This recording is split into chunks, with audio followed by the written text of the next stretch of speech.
আমরা আল্লাহকে পাবো কিভাবে, এটা বড় প্রশ্ন না? যে আল্লাহর কাছ থেকে, যে জান্নাত থেকে আমরা পৃথিবীতে চলে আসলাম, সেই জান্নাতে যেতে হলে তো আমাকে আল্লাহকে পেতে হবে। আল্লাহকে পেতে হলে আমার কি কি করণীয়, খুব শর্ট করে আমি কয়েকটা পয়েন্টস আপনাদেরকে শেয়ার করছি। 1 নাম্বার, আল্লাহকে পেতে হলে অবশ্যই তার নবী মুহাম্মদ সাল্লাল্লাহু আলাইহি ওয়াসাল্লামকে অনুসরণ করতে। এছাড়া আল্লাহকে পাওয়ার দ্বিতীয় কোনো পথ নেই।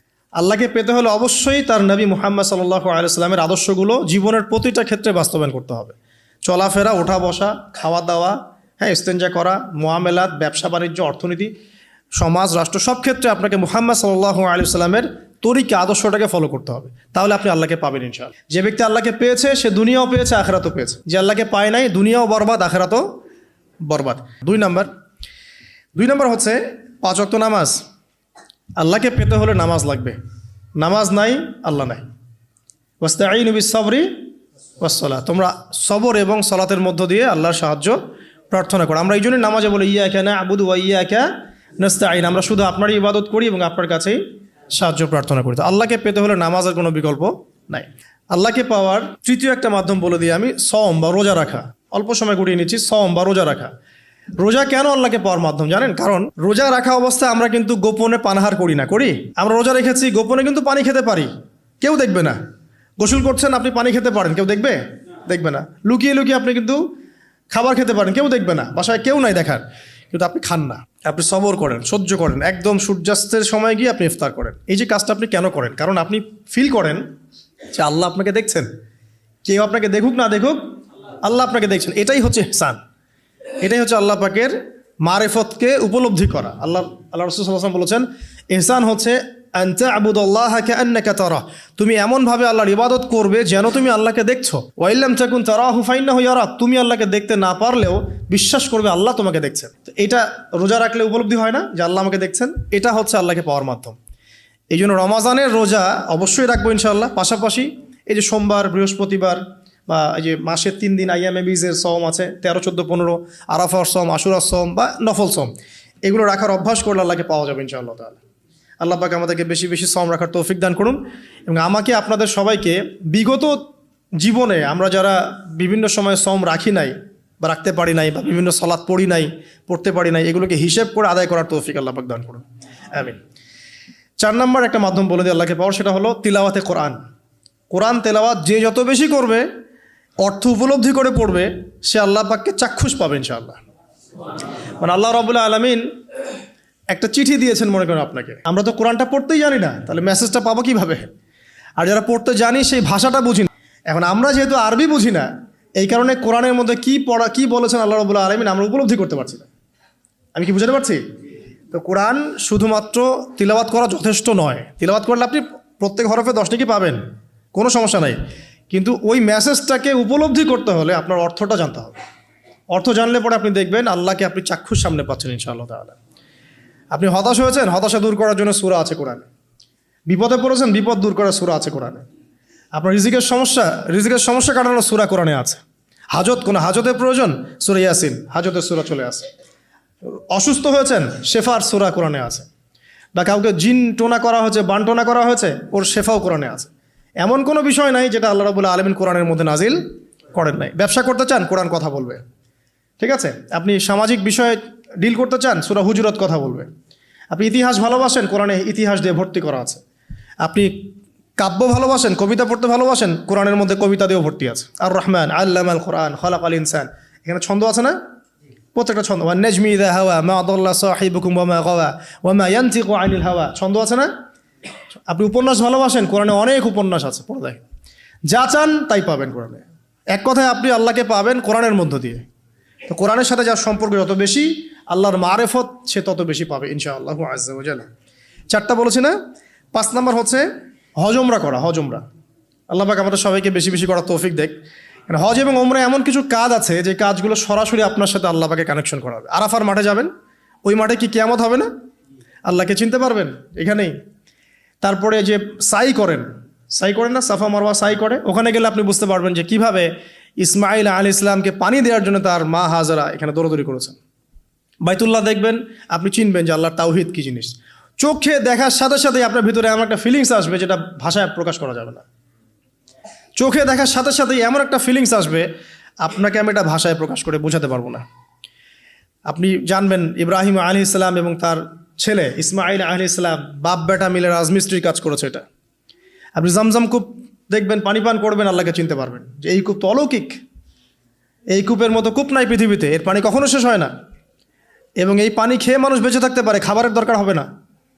দীর্ঘদিন পর্যন্ত এই পানি খেয়ে মানুষ বেঁচে থাকতে পারবে, খাবারের প্রয়োজন হয় না। তো এই পানির মধ্যে এমন কিছু উপাদান আছে যেটা মানুষের শরীরের রোগগুলোকে শেফা দিয়ে দিবে ইনশাআল্লাহ তাআলা আল্লাহর হুকুমে। তো প্রত্যেকটা কাজে রাসূল সাল্লাল্লাহু আলাইহি ওয়াসাল্লামের শহরে গেছেন মদিনায়, ওই মদিনার বাতাসটা আপনাকে বলে দিবে এটা একটা অন্যরকম শহর। ঠিক আছে, রাসূল সাল্লাল্লাহু আলাইহি ওয়াসাল্লামের রওজায় যাবেন, সামনে দাঁড়াবেন, আপনি আল্লাহকে চিনতে পারবেন। আপনি আর পৃথিবীতে থাকবেন না, অন্য জগতে চলে যাবেন। ওই যে বাকিউল গারকাত আছে, সাহাবীদের কবরস্থান জান্নাতুল বাকি, ওখানে ঢুকবেন, আপনার কাছে মনে হবে যে পৃথিবীটা আসলে কিছুই না। পৃথিবীর সবচেয়ে সেরা মানুষগুলো এই মাটির নিচে শুয়ে আছে, ওখানে আপনাকে খুবই তুচ্ছ মনে হবে তাদের সামনে। এই যে মানে বিভিন্ন জায়গায় গিয়ে আল্লাহকে চিনতে পাওয়া, এটা সবচেয়ে ভালো হয় হজ এবং উমরাতে গিয়ে। আল্লাহ পাক আমাদেরকে তৌফিক এনায়েত করুন, আমিন। তো এটা একটা আল্লাহকে পাওয়ার নিদর্শ। যাদের হজ ফরজ হয়ে গেছে অবশ্যই হজ করে ফেলবেন, আর যাদের সামর্থ্য আছে তারা বেশি বেশি উমরা করবেন। নবী সাল্লাল্লাহু আলাইহি ওয়াসাল্লাম বলেছেন এক হজ পরের হজের মধ্যে যত গুনাহ মাফ করিয়ে দেয়, এক উমরা পরের উমরার মধ্যে যত গুনাহ সেগুলোকে মাফ করিয়ে দেয়। আল্লাহ পাক আমাদেরকে এই আমলগুলো করার তৌফিক এনায়েত করুন। 6 নাম্বার বলছি জিকির। আল্লাহ পাকের জিকির বাড়াতে হবে। যে আল্লাহ পাকের জিকির যত বেশি করবে সে আল্লাহ পাকের মারিফত তত বেশি উপলব্ধি করবে, আল্লাহকে পাবে ইনশাআল্লাহ। আর এই জিকির করার জন্যে অজুও শর্ত নয়, জানেন? আল্লাহর জিকির করার জন্য কিন্তু অজু শর্ত নয়। আপনি মনে মনে চলতে ফিরতে অলওয়েজ সুবহানাল্লাহ, আলহামদুলিল্লাহ, আল্লাহু আকবার, লা ইলাহা ইল্লাল্লাহ, আস্তাগফিরুল্লাহ পড়তেই থাকতে পারেন। কষ্টের কিছু আছে? খালি জবান চলবে। মাঠে কাজ করছেন, ওই যে লাঙল দিয়ে কাজ করছেন, সেচ দিচ্ছেন, আপনি পড়তে থাকবেন আস্তাগফিরুল্লাহ ওয়া আতুবু ইলাইহি, লা হাওলা ওয়ালা কুওয়াতা ইল্লা বিল্লাহ, সুবহানাল্লাহ, আলহামদুলিল্লাহ, লা ইলাহা ইল্লাল্লাহ, আল্লাহু আকবার। কোনো সমস্যা নেই। রান্না বান্না করছে মেয়েরা, এটা করতে করতে পড়তে পারবে না? গাড়ি ড্রাইভ করতে করতে আপনি পড়তে পারবেন লা ইলাহা ইল্লাল্লাহ ওয়াহদাহু লা শারীকা লাহু, লাহুল মুলক ওয়া লাহুল হামদু ওয়া হুয়া আলা কুল্লি শাইইন কাদির। যে কোনো কাজ করতে করতেই ইল্লাল ইস্তেনজা বাদ দিয়ে। ইস্তেনজা কি জিনিস? প্রসাব পায়খানা। এই সময় এগুলো মুখ দিয়ে বলবেন না, দরকার নাই। আপনি এরপরে যে সময়গুলো আছে এগুলোতে আপনি জিকির বাড়াবেন। যে যত বেশি জিকির করবে তার কলব তত বেশি পরিচ্ছন্ন হবে। যার কলব যত পরিচ্ছন্ন, আল্লাহর নূর তার কলবে তত বেশি আসবে, সে আল্লাহ পাকে তত কাছে পাবে ইনশাআল্লাহু আযজা ওয়া জাল। 7 নাম্বার দোয়া ইস্তেগফার বাড়িয়ে দেয়া। আল্লাহর কাছে বেশি বেশি দোয়া করতে হবে। দোয়া বাড়িয়ে দেন। দোয়ার জন্য হুজুর ডাকতে হবে না, দোয়ার জন্য আমাকে ডেকে বাসায় খাওয়ানোরও দরকার নেই আপনার। দোয়ার জন্য আপনি যথেষ্ট। নামাজে দাঁড়ান, নামাজের সেজদায় দোয়া করেন। নফল নামাজ পড়েন, নফল নামাজের সেজদায় দোয়া করেন। নামাজের পরে হাত তুলে দোয়া করেন প্রয়োজনে। নামাজে সালাম ফেরানোর আগে দোয়া করেন। যে কোনো ভালো কাজ করেছেন তারপর দোয়া করেন। ঠিক আছে, কোরআন তেলাওয়াত করলেন, দোয়া করেন। তাহাজ্জুদের ওয়াক্তে দোয়া করেন। বৃষ্টি পড়ছে তখন দোয়া করেন। ঠিক আছে, মানে দোয়া কবুলের মোমেন্ট, সময়গুলো, আজান হয়েছে, আজান ইকামতের মাঝখানে দোয়া করেন।